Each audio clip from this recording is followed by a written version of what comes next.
ایک بزرگ تھے، وہ دریا کنارے وضو کر رہے تھے. ایک بچھو تھا جو ایک لکڑی پر تیرتا ہوا، کبھی پانی کے ہچکولوں سے وہ ڈوبتا بھی اور کبھی لکڑی کو تھام لیتا، یوں پانی کے بہاؤ پہ جا رہا تھا. تو ان بزرگوں نے دیکھا تو ہاتھ ڈال کر کے اس کو نکالنا چاہا، تو اس نے اپنی فطرت کے مطابق ان کے ہاتھ پہ ڈنگ مار دیا. درد کی شدت سے ہاتھ جھٹکا تو وہ گر گیا. تو پھر ڈوبنے لگا تو پھر پکڑا اور پھر اس نے ڈنگ لگا دیا. 7 مرتبہ اس نے ڈنگ مارا اور آپ اس کو نکال کے 8ویں مرتبہ باہر نکالنے کی کوشش کر رہے ہیں. تو مرید نے کہا جو پاس بیٹھا تھا، حضرت یہ بار بار آپ کو ڈنگ مارتا ہے اور آپ اس کو نکالنے کے لیے کوشاں ہیں. فرمایا وہ اپنی بری فطرت سے باز نہیں آتا، میں اپنی اچھی عادت سے باز کیسے آ جاؤں.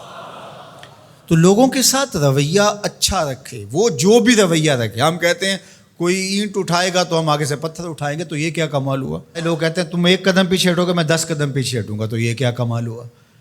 تم کہو میاں تم جتنے مرضی قدم پیچھے ہٹو، میں بھاگ کے تمہارا دامن پکڑ لوں گا، تمہیں جانے نہیں دوں گا، ایک دن تجھ کو بھی جیت لوں گا محبت کے زور پہ. ہم کہتے ہیں کہ فلاں میرے ساتھ اچھا سلوک کرتا ہے تو میں بھی اچھا کرتا ہوں، فلاں کا سلوک میرے ساتھ اچھا نہیں ہے تو ٹھیک ہے، جس طرح وہ چلتا ہے میں بھی اسی طرح چل رہا ہوں. یہ تو پھر برابری ہوئی.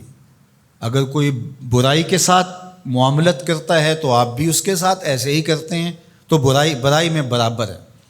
اور اگر آپ کے ساتھ کوئی اچھا سلوک کرتا ہے تو آپ بھی اس کے مقابلے میں اچھا کرتے ہیں، تو پھر بھی آپ برابر ہیں لیکن اچھائی میں برابر ہے. تیسری صورت یہ ہے کہ کوئی آپ سے اچھا سلوک کرتا ہے اور آپ اس سے برا سلوک کرتے ہیں، یہ بدترین صورتحال ہے. اور سب سے بہتر صورت کیا ہے کہ کسی کا رویہ تلخ بھی ہو، کسی کا انداز نامناسب بھی ہو، کوئی آپ کے ساتھ برا سلوک بھی کرتا ہو لیکن آپ اس کے ساتھ اچھا سلوک کرتے ہیں. خون کا رشتہ ہے، دودھ کا رشتہ ہے، وطن کا رشتہ ہے، ہمسائیگی کا رشتہ ہے، آپ کے ساتھ اس کی تعلق داری ہے، آپ کے آبا و اجداد کی آپس کے اندر سانجھ تھی اور آپ اس کو نبھا رہے ہیں.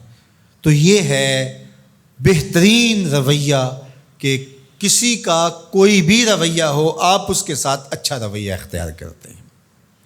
حضرت عقبہ بن عامر رضی اللہ تعالی عنہ کو حضور نے ارشاد فرمایا تھا، سل من قطعک واعط من حرمک واعف عن من ظلمک.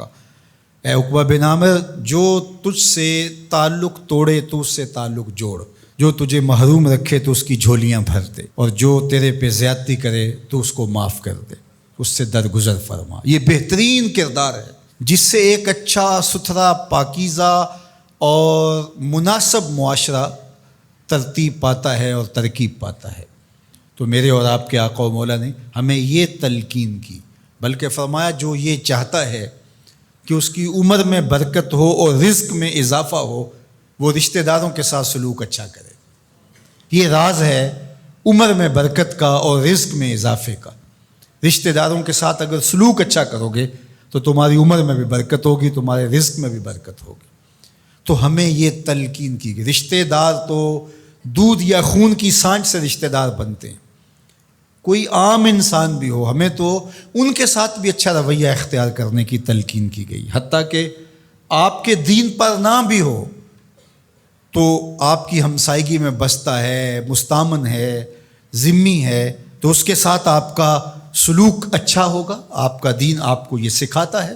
شیخ سعدی بولے، شنیدم کے مردان راہ خدا، دلے دشمنا ہم نہ کردن تنگ، تو را کے میسر شودی مقام کہ با دوستانت خلاف است و جنگ. میں نے سنا ہے کہ جو اللہ کے بندے ہیں وہ تو دشمنوں کا دل بھی نہیں دکھاتے. تجھے تصوف کے مراتب رفیع کیسے نصیب ہو سکتے ہیں؟ تو اپنوں سے جنگ چھیڑ کے بیٹھا ہے، تو اپنوں کے گریبان پھاڑ رہا ہے، اپنوں کی پگڑیاں نوچ رہا ہے، اور تو اپنی رشتہ داریوں کو توڑ رہا ہے. تو اپنے ہم منصبوں کے ساتھ الجھاؤ میں مبتلا ہے، اپنے ہم مسلکوں ہم مشربوں کے ساتھ تیرا الجھاؤ چل رہا ہے، تیری لڑائی چل رہی ہے. تجھے کیسے مرتبہ اور باطن کا نور اور اندر کا اجالا نصیب ہوگا؟ جو اللہ کے بندے ہیں وہ تو دشمنوں کا بھی دل نہیں دکھاتے.